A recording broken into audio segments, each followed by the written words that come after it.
town's got a lot of cops. Damn, this town's got a lot of cops. But the story don't end there, okay? My name is Matt Faircloth. Patrolman is my rank, currently assigned to the Community-Oriented Policing Division of the Sherwood Police Department. I've been with Sherwood Police Department since June of 2022. I've been an officer since 2001. Back in the 1900s, when I was in high school, I'd always had an interest in it. I think it was my sophomore year in high school. I took a course that was occupational relations, they called it, just to try to help you figure out what you want to be when you grow up, right? So I took a little test that said I was suited for public service. It was like an umbrella, right? And underneath it, it has police, fire, medical, all the different things that could be considered public service. The school set us up with job shadowing in the community that I grew up in. Well, I had chose police department. They set me up with the police department. Essentially, I did a series of ride-alongs with the police department, trying to figure out if that's something I wanted to do, which it was. The single event that stands out is I had rode for a couple hours with one of the officers. He gets a call.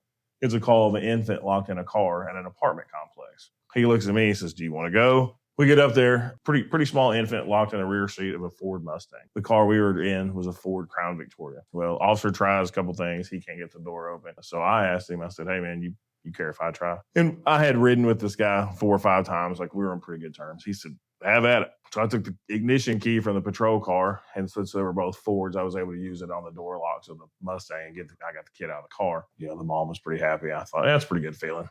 I could do this. Early on, I had another officer tell me to pick somebody that means something to you. And you don't have to tell anybody who it is, but it can be a mom, a dad, a coach, just somebody that means something to you, right? And be the officer that you want responding to them. Keep that person in your forethoughts. There is no average day. It changes. It's fluid. I will say that after certain days, my hugs are a little longer when I get home. That's the reason you're doing it. Our day starts at 7:30. We have an office up in the Gravel Ridge area. I'll go to the office first thing and kind of figure out what I've got going for that day, whether that be meetings. We do several meetings with community members, businesses, anybody. Like, you familiar with the Coffee with a Cop and that sort of stuff. We set up all those type things. We'll get contacted from school groups, church groups, all that kind of stuff. Maybe it's bring a group of Girl Scouts through the police department, take kids from elementary school through the court proceedings and all that kind of stuff. In time that's not scheduled for meetings or that sort of stuff, we'll typically work traffic areas, complaint areas, and we have several, and they kind of rotate around as needs change. Construction zones, if anywhere there's a problem, or if we've had an uptick in car breaking enterings or something like that, we can focus our time a little better than patrol, answering calls and working accidents and that sort of stuff. But a lot of times the patrol shift, well, in 10 minutes, everybody can have a call and be tied up. So we'll step in then and take calls. And so we have 40-hour requirements each year for continuing education hours. You have your basic training, so to speak, that you go through an academy somewhere. There's several in the state. Currently we're using the one through North Little Rock Police Department. I think it's like 14 weeks now minimum, up to probably 25, 26 weeks, something like that, depending on the school. So you go through that, and that kind of gives you a basis of, criminal law, traffic law, civil law, that sort of stuff. And then typically you'll go through a 14-week FTO period, field training, where you're with certified officers. You kind of rotate through, and you'll get some on-the-job training. Of course, during that period, you're being evaluated. You're not expected to know everything out of day one, but by the end of 14 weeks, you should have a pretty good grasp on things. And if maybe you don't know all the answers, right, but you know where to find them, or you know where your resources are. But each day you can go to something, like, well, I've never encountered this before. So, it's like anything else, you're constantly learning. Our career field is a little bit different. When you do have a good handle on it and you think you got it down, then a bunch of legislators meet and they change the rules. And so you got to relearn. So it never stops. Law enforcement as a typical is a reactive type situation. We're similar to a plumber, right? A plumber don't come to your house just to make sure everything's going all right. But that's kind of what we do in our division. Is we'll have events and we'll talk to businesses and we'll go talk to civic groups and that sort of stuff.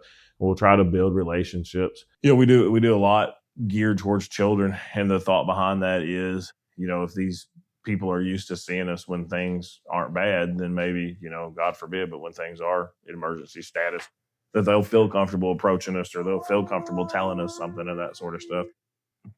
It kind of falls in the same division, but the school resource officers, that's a pretty good program too that the city offers. Essentially not the elementary schools, but the other schools, the secondary schools, we have officers in, and there have been those same officers for several years, and they forge a lot of relationships that way. And the resource officers that we have, they're really pretty special. They'll go to birthday parties and they go to ball games and all the kind of stuff that's above and beyond, because they do form relationships with these kids. And then you'll see them as adults. I can't tell you how many times we've been working something and one of the school resource officers will be there and they're like, oh yeah, that's so and so. He was, at this school 5 years ago or whatever. So there's something that they refer to as the letter of the law or the spirit of the law. And what that means is, the letter of the law, maybe it's in black and white what the law is printed, right? Like, hey, you ran a stop sign, 100%. You didn't stop. That's the letter of the law. Spirit of the law is, you slowed down, like you got the intention behind it, and maybe you didn't come to complete stop or something like that. And so that's kind of how we're in a lot better situation than a lot of cities and a lot of communities. And the citizens really, they really like us compared to other places that aren't far away. I have about 4.5 years before I can retire. That's not necessarily my goal. I'm gonna stay as long as they'll have me. So we'll see how long that is. And hopefully, I'd like to stay right in the division I'm in. It's 5 years ago I'd have told you that's not for me, but it's pretty neat. It's totally different from anything I've been used to, but I've really enjoyed it.